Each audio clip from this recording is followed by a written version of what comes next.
Hello भैया, स्वागत आप सभी का मेरे यूट्यूब चैनल स्कूल ट्यूशन गुरुजी में।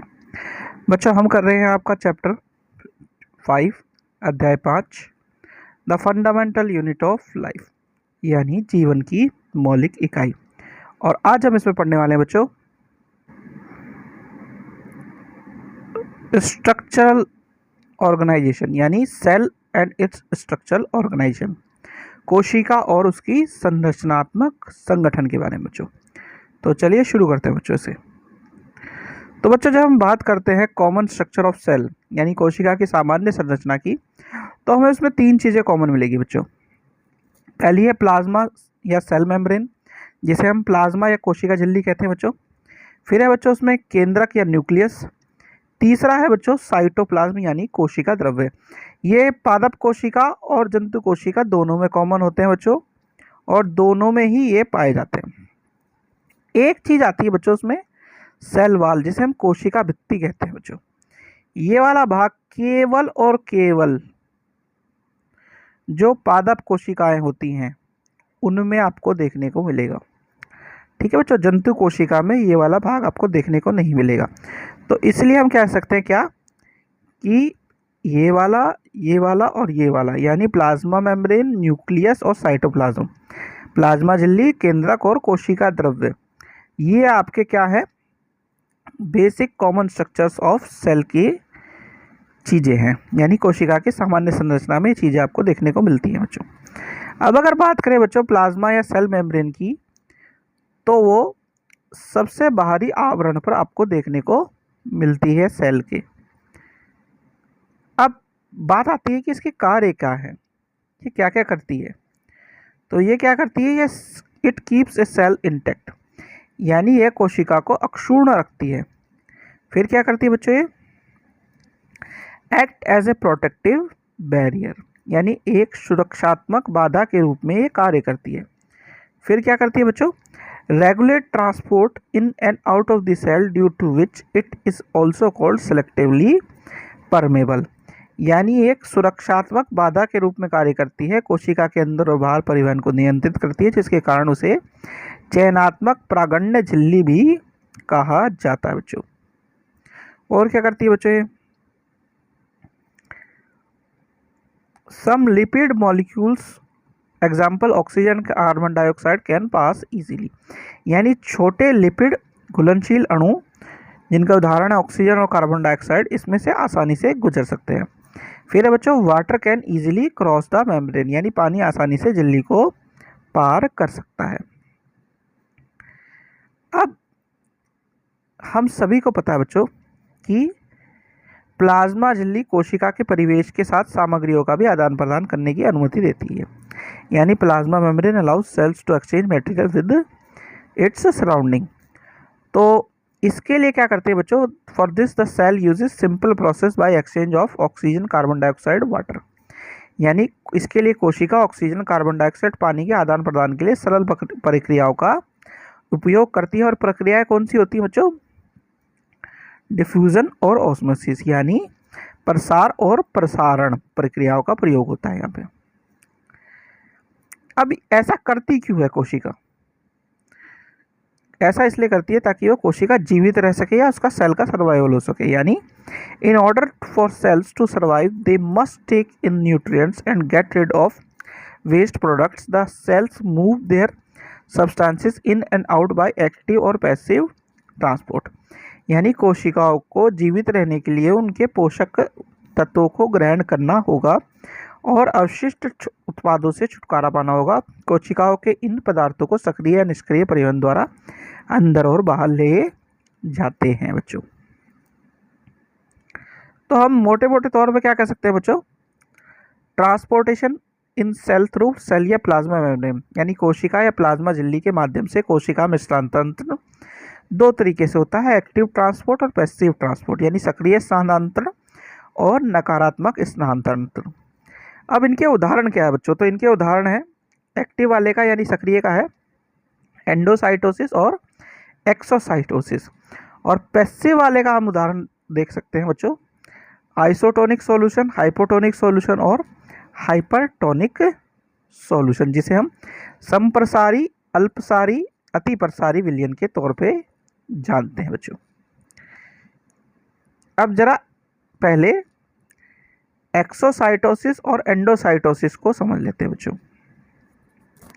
सबसे पहले बात कर लेते हैं एक्सोसाइटोसिस की। तो exocytosis is the process by which cell move material from inside the cell into extracellular fluid. यानी क्या हो रहा है यहाँ पे, एक्सोसाइटोसिस वह प्रक्रिया है जिसके द्वारा कोशिकाएं कोशिका के भीतर से सामग्री को बाहर तरल में ले जाती हैं, तरल पदार्थ में ले जाती हैं। और एंडोसाइटोसिस क्या है बच्चों? The process by which a single celled organism obtain its food and other substances from the external environment by the flexibility of the cell membrane is called endocytosis. यानी कोशिका झिल्ली के लचीलेपन से एक कोशिकीय वाले जीव के द्वारा बाहरी पर्यावरण से अपने भोजन तथा अन्य पदार्थों को प्राप्त करना एंडोसाइटोसिस कहलाता है।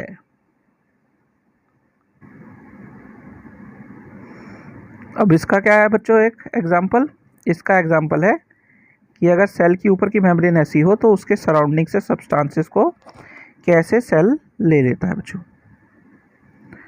फिर बात आती है बच्चों डिफ्यूजन की, जिसे हम विसरण भी कहते हैं।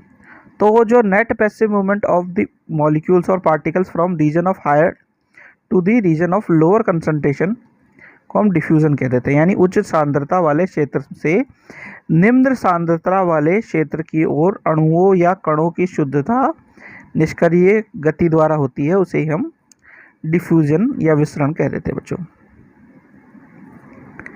फिर बात आती है ऑस्मोसिस की।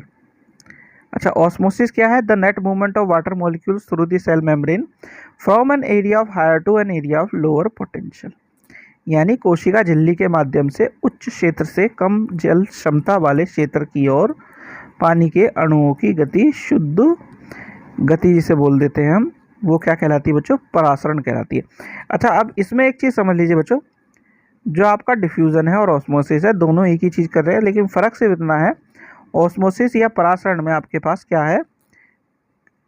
कोशिका झिल्ली है, ठीक है, सेल मेम्ब्रेन है, एक मेम्ब्रेन के थ्रू हम इसे पास कर रहे हैं, इसलिए इसको हम ऑस्मोसिस बोलते हैं। और यही एक बेसिक डिफरेंस है दोनों में बच्चों। यहाँ पे एक छोटा सा एग्जांपल देने की कोशिश की है बच्चों, क्या कि diffusion molecules move from high to low concentration और solvent molecules move from low to high solute concentration. ठीक है बच्चों। अब सॉल्वेंट और सॉल्यूट जब मिलते हैं तो सॉल्यूशन बनता है। तो इससे हमें क्या पता चलता है कि अब हमें जानना है तीन तरह के सॉल्यूशंस के बारे में। सबसे पहले है बच्चों आइसोटोनिक सॉल्यूशन या समप्रसारी विलयन। तो it has equal concentration of substances both side the cell and outside the cell will not gain और लूज वाटर। यानी इसमें कोशिकाओं के अंदर और बाहर दोनों जगह पदार्थों की समान सांद्रता होती है। कोशिका ना तो पानी अंदर प्राप्त करती है और ना ही पानी खोती है। फिर आता है बच्चों हाइपोटोनिक या अल्पप्रसारी विलयन, यानी it causes the cells to swell move water into the swell. यानी ये कोशिका में सूजन का कारण बनता है, पानी की को कोशिका में अंदर ले जाया जा सकता है यहाँ पे। फिर बात आती है बच्चों हाइपरटोनिक या अति प्रसारी विलयन की। तो it causes the cell to shrink move water out of the cell. यानी ये कोशिका को सिकुड़ने का कारण बनता है, पानी को कोशिका से बाहर निकालता है बच्चों। ये भी एक छोटा सा एग्जांपल दिया है बच्चों यहाँ पे। आइसो का मतलब होता है सेम, हाइपर का मतलब होता है मोर, हाइपो का मतलब होता है लेस, और टॉनिक को यहाँ दिखाया है स्ट्रेंथ से। तो क्या हो गया, एक में सेम कंसंट्रेशन हो गया, एक में सॉल्यूट ज़्यादा हो गया, सॉल्वेंट कम, एक में सॉल्यूट जो आपका सॉल्यूट है वो कम हो गया और सॉल्वेंट ज़्यादा हो गया। तो ये चीज़ें हैं जो तीन टाइप के सॉल्यूशन को बनाती है बच्चों। फिर जब आगे बढ़ेंगे आपको फिर यही वाला एग्जांपल मिलेंगे कि ऐसा क्या होता है। तो हाइपोटोनिक में आपको थोड़ी सी अलग चीज़ें देखने को मिलेगी, आइसोटोनिक में अलग और हाइपरटोनिक में अलग बच्चों। फिर आता है न्यूक्लियस बच्चों। न्यूक्लियस के क्या होता है अंदर, न्यूक्लियस के अंदर आपका न्यूक्लियर मटेरियल होता है जो कि किसमें कैरी होता है? न्यूक्लियोप्लाज्म में कैरी होता है और डीएनए और आरएनए के तौर पे क्रोमोसोम में सेव रहता है। फिर बात आती है क्रोमेटिन और कंडेंस क्रोमोसोम स्ट्रक्चर कैसे होते हैं। तो वो कुछ कुछ इस तरीके से होते हैं बच्चों। अब जरा न्यूक्लियस के बारे में थोड़ा सा देख ले, केंद्रक के बारे में बच्चों। तो nucleus plays central role in cellular reproduction, यानी कोशिका प्रजनन में केंद्रक केंद्रकीय भूमिका निभाता है। It determines the way the cell will develop and form, it will exhibit at maturity, यानी एक निर्धारित करता है कि कोशिका किस प्रकार विकसित होगी और परिपक्वता पर उसका स्वभाव या स्वरूप कैसा होगा बच्चों। फिर क्या कहता है बच्चों ये? It directs the chemical activities of the cell, यानी यह कोशिका की रासायनिक गतिविधियों को भी निर्देशित करता है बच्चों। फिर बात कर लेते हैं बच्चों साइटोप्लाज्म की। तो साइटोप्लाज्म क्या है बच्चों? A jelly like fluid content in the cell that holds the organelles, यानी साइटोप्लाज्म कोशिका में मौजूद एक जेली जैसा तरल पदार्थ है जो कोशिकांगों को धारण करता है बच्चों। तो बच्चों ये वाला टॉपिक आपका हो गया कंप्लीट, और आपकी वीडियो भी आशा करता आपको वीडियो अच्छी लगी होगी। Thank you.